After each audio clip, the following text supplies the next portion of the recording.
جناب فاطمہ رضی اللہ عنہ پیغمبر خدا صلی اللہ علیہ وسلم کی بیٹی اور اپنے زمانے کے ممتاز خواتین سے تھی۔ جمال ظاہری اور روحانی و اخلاقی اقدار اپنے والدین سے ورثے میں پایا تھا۔ رسول اللہ محمد صلی اللہ علیہ وسلم کے دختر ہونے کی وجہ سے آپ کی ذات اقدس قریش و باعظمت شخصیات اور دولتمند حضرات کی نگاہوں میں مرکزی توجہ تھی۔ بعض حضرات نے اپنے لیے رشتہ تک بھیجا، مگر رسول اللہ صلی اللہ علیہ وسلم بالکل پسند نہیں فرماتے تھے، مگر اس طرح فرماتے تھے کہ ان حضرات کو پتہ چل جاتا تھا کہ ان حضرت صلی اللہ علیہ وسلم ان سے خفا ہے۔ جناب رسول اللہ صلی اللہ علیہ وسلم نے حضرت فاطمہ رضی اللہ عنہ کو حضرت علی رضی اللہ عنہ کے لیے مخصوص کر دیا تھا، اور آپ صلی اللہ علیہ وسلم چاہتے تھے کہ حضرت علی رضی اللہ عنہ کی طرف سے اس کی پیشکش کی جائے۔ حضرت علی رضی اللہ عنہ کی پیشکش۔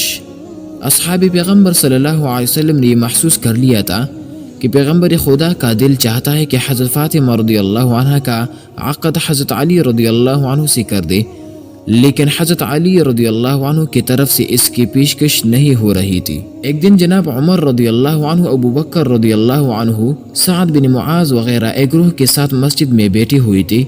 جناب ابو بکر رضی اللہ عنہ نے کہا، حضرت فاطمہ رضی اللہ عنہ کے نسبت کے لیے رسول اللہ نے کسی کی بھی درخواست منظور نہیں کی، اور رسول اللہ صلی اللہ علیہ وسلم نے فرمایا کہ حضرت فاطمہ رضی اللہ عنہ کا شوہر منتخب کرنا اللہ کے ہاتھ میں ہے۔ ابھی تک حضرت علی رضی اللہ عنہ کی طرف سے جناب پیغمبر کی خدمت میں حضرت فاطمہ رضی اللہ عنہ سے رشتہ نہیں مانگا۔ شاید میں سمجھتا ہوں کہ حضرت علی رضی اللہ عنہ کی طرف سے اس اقدام کا نہ کرنے کی وجہ ان کا تحدث ہونا ہے۔ میں یہ سمجھ سکتا ہوں کہ اللہ اور پیغمبر نے حضرت فاطمہ رضی اللہ عنہ کو حضرت علی رضی اللہ عنہ کے لیے معین کر رکھا ہے۔ جناب ابو بکر رضی اللہ عنہ نے جناب عمر رضی اللہ عنہ و سعد رضی اللہ عنہ سے کہا، اگر تم لوگ چاہتے ہو تو ہم مل کر علی رضی اللہ عنہ کے پاس چلے اور ان کے سامنے اس موضوع کو پیش کرے، اور اگر وہ شادی کرنے کی طرف مائل ہو اور تحدث کی بنیاد پر وہ شادی نہ کر رہے ہیں تو ہم ان کی مدد کریں۔ آپ تینوں حضرات حضرت علی رضی اللہ عنہ کے گھر آئے، مگر انہوں نے آپ کو وہاں نہیں پایا۔ معلوم ہوا کہ آپ ایک انصاری کے باغ میں اون کے ذریعے ڈول کھینچ کر خرمی کے درختوں کو پانی دے رہے ہیں۔ تینوں اصحاب حضرت علی رضی اللہ عنہ کے پاس آئے، اور آپ رضی اللہ عنہ نے فرمایا کہ کہاں سے آ رہے ہیں اور میرے پاس کس غرض سے آئے ہو؟ جناب ابو بکر رضی اللہ عنہ نے کہا، یا علی رضی اللہ عنہ، تم کمالات کے لحاظ سے ہر ایک سے بالاتر ہو۔ ہم سب آپ کے مقام و مرتبہ جو رسول اللہ صلی اللہ علیہ وسلم کو آپ سے ہے اس سے آگاہ ہے۔ بزرگان اور اشراف قریش حضرت فاطمہ رضی اللہ عنہ کی خواستگاری کے لیے جا چکے ہیں، لیکن تمام لوگوں کے باتوں کو پیغمبر اکرم صلی اللہ علیہ وسلم نے رد فرمایا ہے، اور یہ فرمایا ہے کہ جناب فاطمہ رضی اللہ عنہ کا شوہر معین کرنا خداوند عالم کے ہاتھ میں ہے۔ ہم گمان کرتے ہیں کہ خدا اور اس کے رسول نے جناب فاطمہ رضی اللہ عنہ کو آپ کے لیے مخصوص کیا ہے۔ دوسرا اور کوئی بھی شخص اس سعادت پر افتخار کی صلاحیت نہیں رکھتا۔ ہمیں خبر نہیں ہو سکی کہ آپ اس اقدام میں کیوں کوتاہی کر رہے ہیں۔ حضرت علی رضی اللہ عنہ نے جب یہ گفتگو سنی، آپ کے آنکھوں میں آنسو بھر آئے اور فرمایا، اے ابو بکر رضی اللہ عنہ، تم نے میرے احساسات اور اندرونی خواہشات کو ابھارا ہے اور اس کی طرف توجہ دلائی ہے جس سے کہ میں غافل تھا۔ خدا کی قسم تمام دنیا حضرت فاطمہ رضی اللہ عنہ کے خواستگار ہے، اور میں بھی خواہش مند ہوں۔ جو چیز مجھے اس اقدام سے روکی ہوئی ہے وہ فقط میرا خالی ہاتھ ہونا ہے۔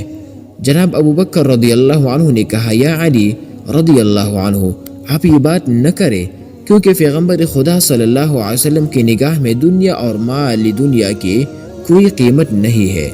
میری رائے یہ ہے کہ جتنی جلدی ہو سکے آپ اس کام میں اقدام کریں اور جناب فاطمہ رضی اللہ عنہ کے خواستگار کی درخواست دے۔ اسلام کے بحرانی کیفیت اور مسلمانوں کی اقتصادی زبحالی نے علی رضی اللہ عنہ کو اس دلی خواہش سے روک رکھا تھا۔ حضرت علی رضی اللہ عنہ نے جناب ابو بکر رضی اللہ عنہ کی پیشکش پر تھوڑا سا غور کیا اور اس معاملے کے تمام اطراف اور جوانب پر غور کیا۔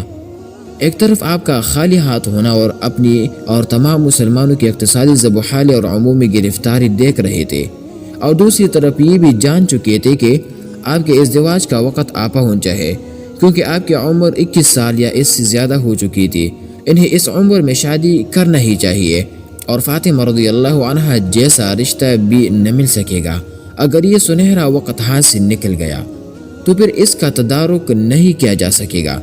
جناب ابوبکر رضی اللہ عنہ کی پیشکش نے حضرت علی رضی اللہ عنہ کی روح کو اس طرح بیدار کر دیا تھا کہ آپ کا اندرونی جذبہ محبت شعلہ ور ہوا، اور آپ سے پھر اس کام کو آخر تک پہنچانا ممکن نہ ہو سکا جس میں آپ مشغول تھے۔ آپ نے اونٹ اس کام سے علیحدہ کیا اور گھر واپس آ گئے۔ آپ نے غسل کیا اور ایک صاف ستھری عبا پہنی اور جوتے پہن کر جناب رسول خدا کی خدمت میں حاضر ہوئے۔ پیغمبر اکرم اس وقت جناب ام سلمہ کے گھر تشریف فرما تھے۔